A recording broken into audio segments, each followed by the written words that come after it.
Hello അസ്സലാമു അലൈക്കും. പുതിയ വീഡിയോയിലേക്ക് എല്ലാ കൂട്ടുകാർക്കും സ്വാഗതം. അപ്പോൾ ഇന്നിതാ ഞാൻ വന്നിട്ടുള്ളത് നമുക്ക് രാവിലെ ചായൻ്റെ കടിക്ക് പറ്റിയിട്ടുള്ളൊരു ഐറ്റം തന്നെയാണ് കേട്ടോ. അത് നല്ല അടിപൊളിയാണ്. ഇതിക്കൊരു കറിയോ ഒന്നും വേണ്ട കേട്ടോ, ഇത് മാത്രം മതി നമുക്ക്. അപ്പോൾ അത് എങ്ങനെയാണ് എന്താണെന്നൊക്കെ നമുക്ക് കണ്ടു നോക്കാം. അപ്പോൾ ഇതിനായിട്ട് ഞാനിതാ മൈദപ്പൊടി കേട്ടോ എടുത്തിട്ടുള്ളത്. അപ്പോൾ ഇതിന് മൈദപ്പൊടി എടുക്കുക. അതേപോലെ മൈദപ്പൊടിക്ക് പകരമായിട്ട് നമുക്ക് ഗോതമ്പ് പൊടി എടുക്കാം കേട്ടോ. അപ്പോൾ മൈദപ്പൊടി എടുത്തിട്ടേക്ക് കുറച്ച് ഉപ്പ് അങ്ങോട്ട് ചേർത്ത് കൊടുത്തിട്ട് കുറച്ച് വെള്ളം ഒഴിച്ചിട്ട് നമുക്ക് ചപ്പാത്തി മാവ് കുഴക്കണ അതേപോലെ അങ്ങോട്ട് കുഴച്ചെടുക്കാം. അപ്പം ഇനി മൈദ ഇഷ്ടമില്ലാത്തവർക്കാണെങ്കിൽ ഗോതമ്പ് മാവ് കൊണ്ട് തന്നെ ഇതുപോലെ അങ്ങോട്ട് ഉണ്ടാക്കിയെടുക്കാം കേട്ടോ. അപ്പോൾ അതാ മൈദപ്പൊടി ഇതുപോലെ അങ്ങോട്ട് നല്ലോണം അങ്ങോട്ട് കുഴച്ചെടുത്തിട്ടുണ്ട്. അതവിടെ ഇരിക്കട്ടെ. നമുക്ക് അതിലേക്കുള്ളൊരു ഫില്ലിങ് റെഡിയാക്കി എടുക്കുക. അതിനായിട്ട് ഇതാ നമ്മൾ ചീനച്ചട്ടി അങ്ങോട്ട് വെച്ച് കൊടുത്തിട്ട് കുറച്ച് വെളിച്ചെണ്ണ അങ്ങോട്ട് ഒഴിച്ച് കൊടുക്കണ്ടേ. അപ്പോൾ വെളിച്ചെണ്ണ ചൂടായിട്ട് വരുമ്പോൾ ഇഞ്ചി വെളുത്തുള്ളി ചതച്ചതാണ് ഇട്ട് കൊടുത്തിട്ടുള്ളത്. അപ്പോൾ അതൊന്നങ്ങോട്ട് മൂത്ത് വരുമ്പോൾ അതിലേക്കുള്ള ക്യാരറ്റും മല്ലിച്ചപ്പും സവാളയും കൂടി അരിഞ്ഞതാണ് കേട്ടോ. അത് മൂന്നും കൂടി ഇട്ട് കൊടുത്തിട്ട് നല്ലോണം ഒന്ന് വഴറ്റി കൊടുക്കാം.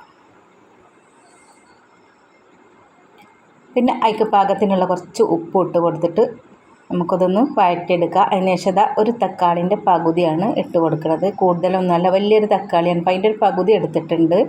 അപ്പോൾ അതും കൂടി എടുത്തിട്ട് നല്ലോണം വഴറ്റിയതിന് ശേഷം കുറച്ച് ചിക്കൻ മസാലയും അതുപോലെ തന്നെ കുറച്ച് ഗരം മസാലയും കുരുമുളകും പൊടി ഇട്ട് കൊടുത്തിട്ടുണ്ട്. പിന്നെ ഇത്തിരി മഞ്ഞൾപ്പൊടി ഇതിലിട്ട് കൊടുത്തിട്ടുണ്ടായിരുന്നു കേട്ടോ. അപ്പോൾ അത് വീഡിയോയിൽ കണ്ടിട്ടില്ല. അപ്പോൾ അതവിടെ ഇരിക്കട്ടെ, തണുക്കട്ടെ. അപ്പോൾ അതാ നമ്മൾ ചപ്പാത്തി മാവ് എടുക്കുമല്ലോ, അതുപോലെ ഇങ്ങനെ ഉരുട്ടിയിട്ട് ഇതുപോലെ അങ്ങോട്ട് ആക്കിയെടുക്കുക കേട്ടോ. എത്ര വലുപ്പത്തിലാണ്, അധികം വലുപ്പമൊന്നും വേണ്ട. നമ്മൾ ചപ്പാത്തി ഇതാണ്ടോ ഈ ഒരു വലുപ്പത്തിലാണ് എടുത്തിട്ടുള്ളത്. ഇനി നമുക്കിതാ കുറച്ച് മൈദപ്പൊടി അങ്ങോട്ട് ഇട്ട് കൊടുത്തിട്ടുണ്ട്. ഇനി നമുക്കിതൊന്നങ്ങോട്ട് പരത്തിയെടുക്കാം.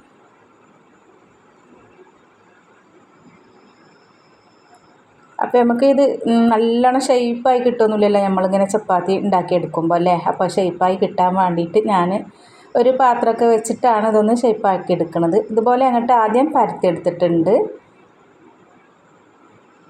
ഇനി ഇതുപോലെ ഒരു പാത്രം എടുത്തിട്ട് നമുക്ക് ഇതുപോലെ അങ്ങോട്ട് വെച്ചിട്ട് മുറിച്ചെടുക്കാം കേട്ടോ. അപ്പോൾ നമുക്ക് ഒരേ ഷേപ്പിൽ അങ്ങോട്ട് കിട്ടും. പിന്നെ ബാക്കിയുള്ള മാവ് നമുക്ക് കളയേണ്ട ആവശ്യമൊന്നുമില്ല കേട്ടോ. നമുക്ക് ബാക്കിയുള്ള മാവ് ഇതുപോലെ അങ്ങോട്ട് എടുത്തിട്ട് പിന്നെ ഇങ്ങനെ ഉരുട്ടിയിട്ട് നമുക്ക് അടുത്തതിൽ കൂട്ടി കൊടുക്കാം. അപ്പോൾ ഇതുപോലെ അങ്ങോട്ട് ആക്കിയെടുത്തിട്ടുണ്ട്. കണ്ടോ, ഈ ഒരു വലുപ്പത്തിലും ഈ ഒരു കട്ടിയിലൊക്കെയാണ് ഉണ്ടാക്കിയെടുത്തിട്ടുള്ളത്. അപ്പോൾ ഇതുപോലെ നമ്മൾ എല്ലാം അങ്ങോട്ട് ചെയ്തെടുക്കട്ടെ. കണ്ടോ, ഇതുപോലെ എല്ലാം റെഡിയാക്കി എടുത്തിട്ടുണ്ട്. ഇനി നമുക്ക് വേണ്ടത് ഇതിൽ നിന്ന് ഒന്നും എടുത്തിട്ട് എന്ത് ചെയ്യുക, നമ്മൾ നേരത്തെ ഉണ്ടാക്കി വെച്ചിട്ടുള്ള ആ ഫില്ലിങ് ഉണ്ടല്ലോ, ആ മസാല അതങ്ങോട്ട് ഇതിൻ്റെ ഭാഗത്ത് കുറച്ചങ്ങോട്ട് ഇട്ട് കൊടുക്കുക കേട്ടോ. നല്ല സൈഡിലേക്ക് ഇട്ട് കൊടുക്കണ്ട, നമുക്കിത് ഒട്ടിച്ചെടുക്കാനുള്ളതാണ്. അപ്പോൾ ഇതിൻ്റെ നടുവിലായിട്ട് കുറച്ചങ്ങോട്ട് ഇട്ട് കൊടുത്തിട്ട് ഒന്നങ്ങോട്ട് പരത്തി കൊടുക്കുക. ഇനി നമ്മൾ ഇതിലേക്ക് ചേർത്ത് കൊടുക്കുന്നത് കോഴിമുട്ട ഉണ്ടല്ലോ, അതൊന്ന് പുഴുങ്ങിയിട്ട് ഇതുപോലെ അങ്ങോട്ട് ചെറുതായിട്ട് വട്ടത്തിൽ ഒന്നങ്ങോട്ട് മുറിച്ചെടുത്തിട്ടുണ്ട്. കനം കുറച്ചിട്ട് വട്ടത്തിൽ മുറിച്ചെടുത്തിട്ടുള്ളതാണ്. ഇത് നമുക്ക് പൊടിച്ചിട്ട് വേണമെങ്കിലും ഇതിലേക്ക് ചേർത്ത് കൊടുക്കാം കേട്ടോ.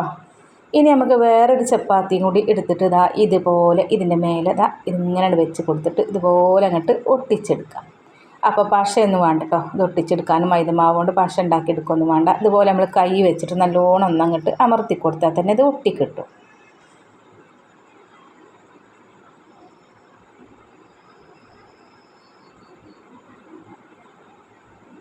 ഇപ്പോൾ കണ്ടോ, എല്ലാ സൈഡും ഇതുപോലെ നല്ലോണം അങ്ങോട്ട് ഒട്ടിച്ചെടുത്തിട്ടുണ്ട്. അപ്പോൾ എല്ലാം അവിടെ റെഡിയാക്കി എടുത്തിട്ടുണ്ട്. ഇനി നമുക്ക് ഇതുപോലെ നമ്മൾ ദോശയൊക്കെ ചുടുന്ന അപ്പമൊക്കെ ചുടുന്ന ചട്ടിയിൽ തന്നെയാണ് ഞാനിത് ഉണ്ടാക്കിയെടുക്കുന്നത്. അത്യാവശ്യം കുറച്ച് എണ്ണ, നല്ലോണം എണ്ണ വേണ്ട, നമ്മൾ ബ്രഷ് തന്നെ തേച്ച് കൊടുത്താൽ മതി. കുറച്ച് കൂടുതലായിട്ട് തേച്ച് കൊടുക്കുക. എന്നിട്ട് നമുക്ക് ഓരോന്നായിട്ട് അങ്ങോട്ട് തിരിച്ചും മറിച്ചൊക്കെ ഇട്ടിട്ട് അങ്ങോട്ട് വേവിച്ചെടുക്കുക. തീ ഒന്ന് കുറച്ച് വെച്ചിട്ട് വേവിച്ചെടുക്കുക, അല്ലെങ്കിൽ പെട്ടെന്ന് തന്നെ കരിഞ്ഞു പോകും.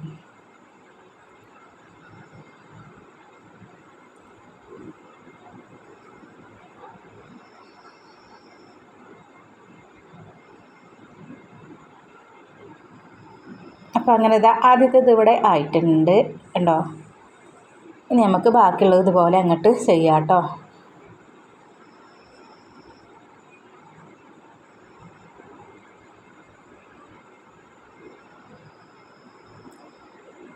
ഇത്തിരി എണ്ണ വേണമെന്നുണ്ടെങ്കിൽ ബ്രഷ് കൊണ്ട് അങ്ങോട്ട് ആക്കി കൊടുത്താൽ മതി.